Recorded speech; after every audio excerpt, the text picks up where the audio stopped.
నియోజకవర్గం అంటే చాలా ఇష్టం.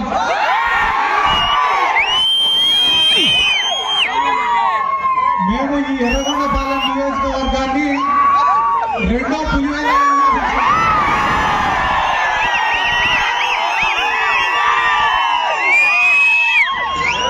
మా తాటిపర్తి చంద్రశేఖర్ అన్నకు అన్న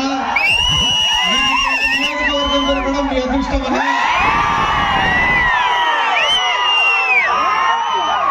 మీకు ఇటువంటి నాయకుడు దొరకడం మీ అదృష్టం.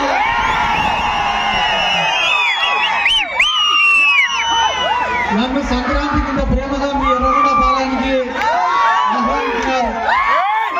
సంక్రాంతి అంటే గుర్తొచ్చేదే మీరు చేసే ఈ మంచి పనికి ఈరోజు ప్రకృతి కూడా మీకు బాగా సహకరిస్తానన్నా. లేకుంటే ఈ పాటికే ఎండకు అందరూ నెత్తి మీద టవాలు వేసుకొని కూర్చునేటోళ్ళు. అట్లా లేకుండా అంటేనే ఇది ఒక రైతుల పండగ.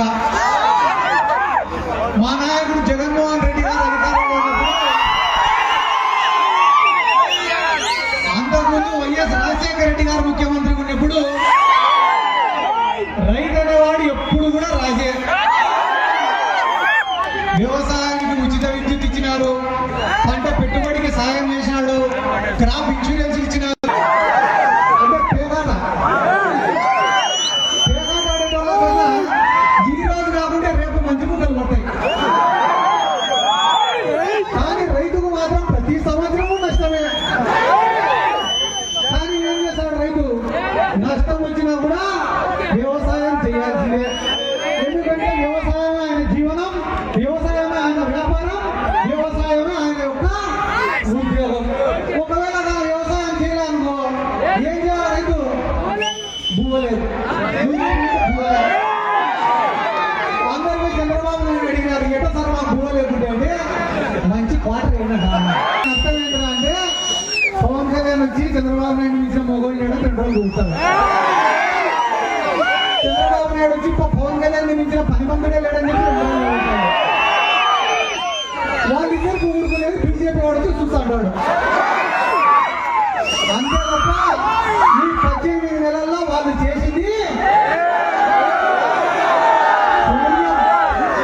అందుకనే వాళ్ళు చేసింది శూన్యం. కాబట్టి ఈరోజు జగన్మోహన్ రెడ్డి గారు రాష్ట్రంలో ఏ ఊళ్ళకు పోయినా ఒక్క రూపాయి ఖర్చు పెట్టకుండా కూడా వందల మంది, వేల మంది, లక్షల మంది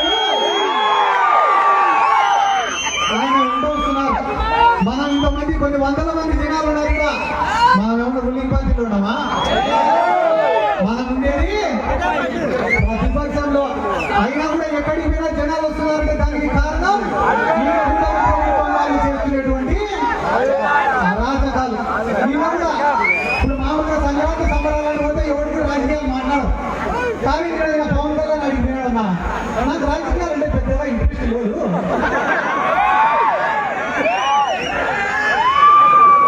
నేను ఫ్లాప్ సినిమాలు తీసినా కూడా నాకు ఈడ 2 పాయింట్లు. ఆయన తీసేదే ఫ్లాప్ సినిమాలు. ఫ్లాప్ సినిమాలు తీస్తే నాకు డబ్బులు వస్తాయి, నీకు డబ్బులు వస్తాయి, బాగానే ఉంది. మళ్ళీ ప్రొడ్యూసర్ల పరిస్థితి ఏంటి? డిస్ట్రిబ్యూటర్ల పరిస్థితి ఏంటి? నీకోసం గుడ్డ తీసుకునే నీ అభిమానుల పరిస్థితి ఏంటి? అవన్నీ నాకు అనవసరము, నాకు మాత్రం లెక్కేస్తాను. నిన్న ఎవడో మేము చెప్పినాడంట, ఏదన్నా నెలకి 20 కోట్ల 30 కోట్ల తక్కువ పడినావు నువ్వు, అదే నువ్వే ముఖ్యమంత్రి అయితే ఇంకా ఎక్కువ లెక్క వస్తుంది కదా అని చెప్పినాడంట. మనం ముఖ్యమంత్రి అయినామంటే మళ్ళా దానిపైన ప్రత్యేకంగా శ్రద్ధ పెట్టాలా?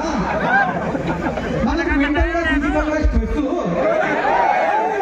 అదే చంద్రబాబు నాయుడు నమ్ముకునే అనుకో నెల నెల మన ఇంటికి పంపిస్తాడు కదా లెక్క. వీళ్ళందరి గురించి నేను ఎందుకు చెప్తానంటే వీళ్ళు కూడా జగన్ సార్ గురించి మాట్లాడడం. వీళ్ళు పొద్దున్న నుంచి రాత్రి వరకు లేకపోతే గాంభీర్యం ప్రదర్శించి రాత్రి ఇంటికి పోతేనే అందరూ ఒకరికొకరు ఫోన్లో మాట్లాడుకుంటారు. ఒక పక్క చంద్రబాబు, ఒక పక్క పవన్ కళ్యాణ్, ఒక పక్క లోకేష్. మనం ఇన్ని కేసులు పెడతానని వైసీపీ వాళ్ళ పోయినా ఖచ్చితంగా మనం మళ్ళా వచ్చారు కదా. మనం సింగపూర్ పోవాలన్నా, మలేషియా పోవాలన్నా, జపాన్ పోవాలన్నా మా సార్ అందుకే ముందు జాగ్రత్త ఏం చెప్పినాడు?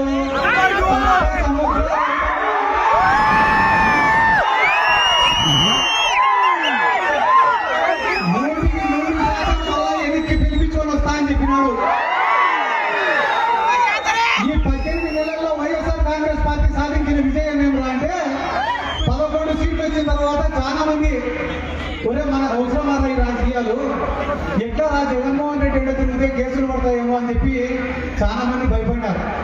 కానీ ఈ 18 నెలల తర్వాత ఈ రోజు గ్రామాలలో పరిస్థితి ఎట్లుందిరా అంటే, మనం కూడా 2-3 నెలలు జైలు పోయేసే తప్ప జగన్మోహన్ రెడ్డి దృష్టిలో మనం కాబట్టి దేనికైనా సిద్ధమని జగన్మోహన్ రెడ్డిని మళ్ళా ఒకసారి మన నాయకుడు జగన్మోహన్ రెడ్డి గారికి కూడా ఒక రిక్వెస్ట్ చేస్తున్నా. మనమే ప్రతిపక్షాలను తొక్కాల్సిన అవసరం లే, వాళ్ళపైన కేసులు పెట్టాల్సిన అవసరం లే, వాళ్ళని ఇబ్బంది పెట్టాల్సిన అవసరం కూడా లేదు సార్. మీరు ఏ ప్రణాళిక రూపొందించుకుంటారో రూపొందించుకోండి సార్. ఒక 10 సంవత్సరాలు మన గవర్నమెంట్ ఉండేలాగా చూడండి సార్. మీరు చేసే మంచి పనులు చేసుకుంటా 10 సంవత్సరాల అధికారంలో ఉండండి సార్. మీరు అనుకుంటే ఈ ప్రతిపక్షాలన్నీ కూడా ఫామ్ హౌస్లకు పరిమితం అవుతాయని చెప్పి ఈ సందర్భంగా నేను మరొకసారి చెప్తానన్నా, చేసిన మంచి మనం చేసే కష్టాన్ని కూడా ప్రజలు ఎప్పుడు కూడా గుర్తు పెట్టుకున్నారు. ఈరోజు జగన్మోహన్ రెడ్డి గారికి ఆయన చేసిన మంచి శ్రీరామ రక్షణని కూడా ఈ సందర్భంగా నేను తెలియజేస్తున్నాను. ఈరోజు సంక్రాంతికి పట్టణాల నుంచి అందరూ పల్లెలకు వస్తున్నారు, కానీ పల్లెలలో ఏ రైతు ముఖంలో కూడా సంతోషం లేదు. ఎందుకంటే ఏ పంటకు కూడా ఒకనొక సందర్భంలో మా నందికొట్కూరు నియోజకవర్గంలో మొక్కజొన్న కొనుగోలు కేంద్రాలు పెట్టాడు జగన్ సార్. పెడితే ఐకేపీ సెంటర్ల ద్వారా, సొసైటీల ద్వారా, మార్కెట్ యార్డ్ ద్వారా కొన్ని వందల లారీలతో మేము కొనుగోలు చేసినాం మొక్కజొన్నని. మాకు అర్ధరాత్రి ఫోన్లు రైతుల దగ్గర నుంచి, అన్నా మా ఊర్లో కొనసాగే కొంటారా మొక్కజొన్న, మేమే సేఫ్ గా డీల్ చేయలేకుండా నువ్వు ఎట్లా డీల్ చేస్తావురా అంటే, మాకు ఓటేస్తే చెప్తామన్నా మిమ్మల్ని. చేతికి వచ్చింది, ఏరా ఏమో డీల్ చేస్తానేమంటే, మీ మాదిరిగా మాకు తలనొప్పి పెట్టుకోమరా, అందుకే మేము కొనుగోలు కేంద్రం కూడా పెట్టాము. ఇంకా మమ్మల్ని అడిగేటోడు ఇప్పుడు కొనుగోలు కేంద్రం పెడితే లారీ కావాలో అడగాల, పులికోసలు కావాలో అడగాల, కొనుగోలు కేంద్రమే పెట్టకుంటే ఫోన్ చేయాల్సిన అవసరం కూడా లేదు. ఆ పక్క రాష్ట్రంలో ఉన్నారు తెలంగాణలో, వాళ్ళు కూడా కొనుగోలు కేంద్రం పెట్టారు, కానీ మన సారు ఏంటి సార్ మా రైతుల పరిస్థితి అంటే, ఒకే ఒక పరిష్కారం, మీకు బాధ వస్తే మందుదాయి పడుకోండి. అంతకుమించి మీరు ఏం మాట్లాడినా నిన్న మొన్న గ్రామాలలో కోళ్లను పొట్టేళ్లను పోసినప్పుడు కేసులు పెట్టి లోపలేస్తా